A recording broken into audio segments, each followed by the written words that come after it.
El cuerpo que se va a analizar está en una vitrina de exposición en la cual el cráneo es de un tamaño superior a las dimensiones normales, tiene diferentes rasgos de traumatismos que fueron de impacto a gran velocidad, como por ejemplo en la barbilla, por debajo del arco cigomático, que sería la mejilla del lado derecho, lesiones bipalpebrales por debajo y por encima de ambos párpados, a nivel del cráneo, y una lesión superior en el cráneo.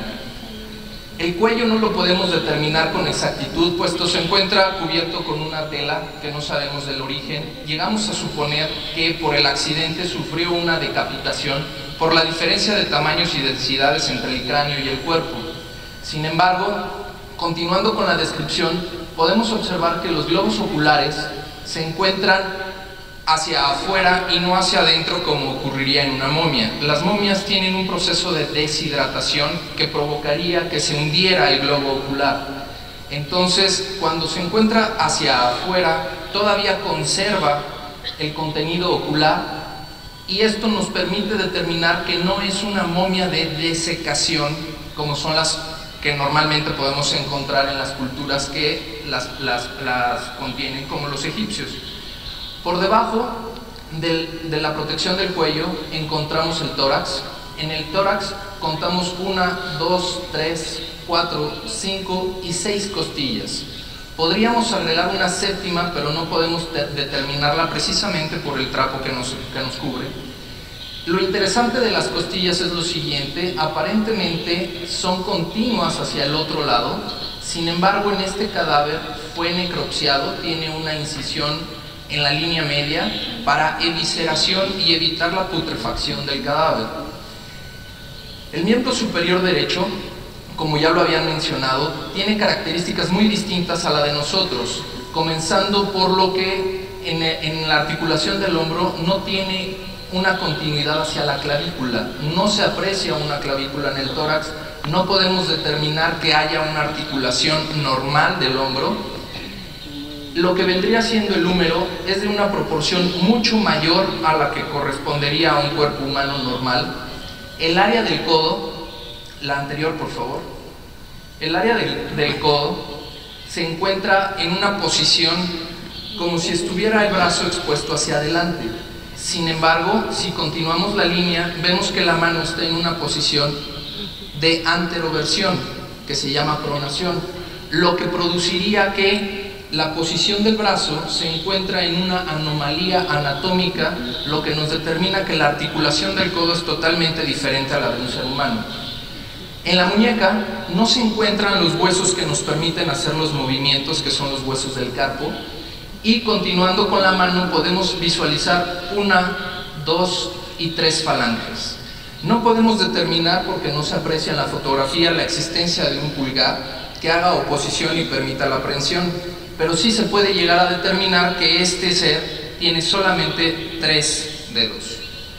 Del otro lado, en el miembro superior izquierdo, esta es una deficiencia de la toma de fotografía, no es ninguna fractura de la muñeca, ni expone tampoco la articulación de la muñeca, pero sí permite otra vez determinar que la posición es anómala a la cual sería anatómicamente funcional en un ser humano.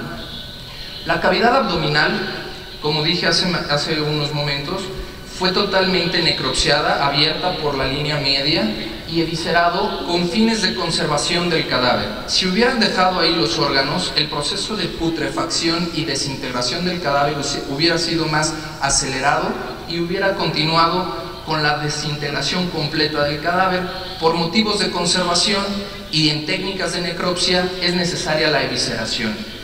Podemos observar que en el reborde derecho de lo que sería el abdomen se observan unos puntos blancos que nos hablan de que este cadáver estuvo en un sistema de refrigeración, que no es lo mismo que una conservación, de congelación. La refrigeración se da a menos 4 grados centígrados, pero la congelación se da a más de menos 40 grados centígrados.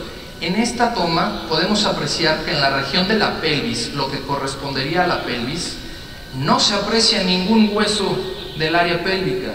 no se aprecia ningún hueso del pubis y no se aprecia ninguna cresta ilíaca.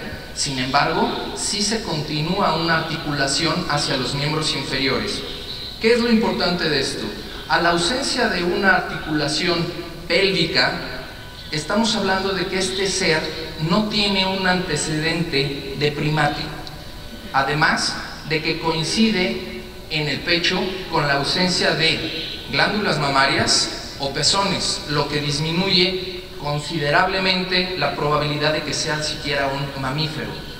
Continuando hacia los miembros inferiores, tenemos que el miembro inferior derecho se encuentra amputado con una característica de arrancamiento, lo que coincide nuevamente con una situación del mecanismo de trauma a alta velocidad.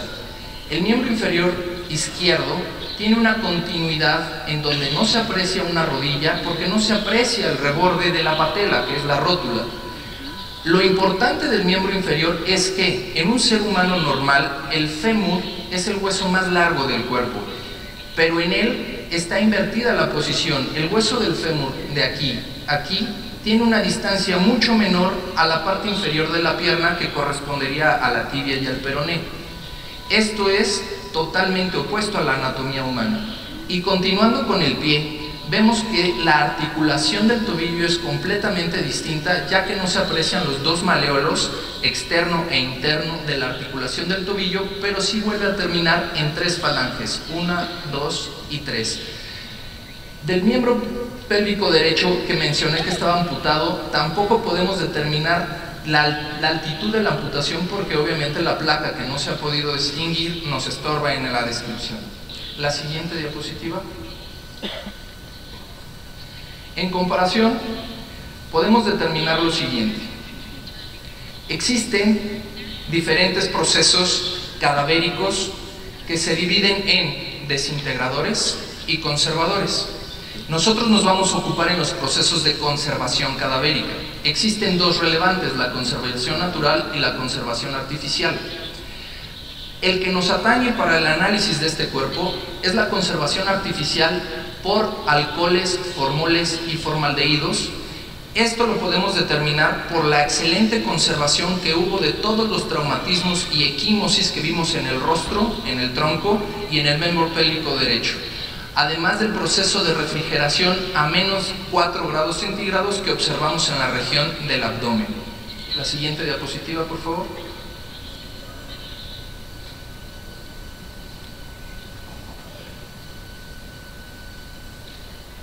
Una vez analizado esto, vamos a determinar las diferentes anomalías o patologías que podemos encontrar. Tenemos lo que es la macrocefalia, que es el tamaño aumentado del cráneo, la talla baja y anomalías osteomusculares. Dentro del cráneo están las lesiones que ya les había mencionado, las equimosis, que nos determinan el proceso de conservación con formaldehídos, alcoholes y formoles, dando un tono distinto a la piel, un tono ocre amarillento. Y lo que vemos en la frente es un escalpe que en la mecánica del trauma presupone que este individuo recibió un choque sobre el lado derecho de la cara y que continuó hacia su lado izquierdo y superior, siendo coincidente con la mecánica del trauma de un accidente a gran velocidad. La siguiente.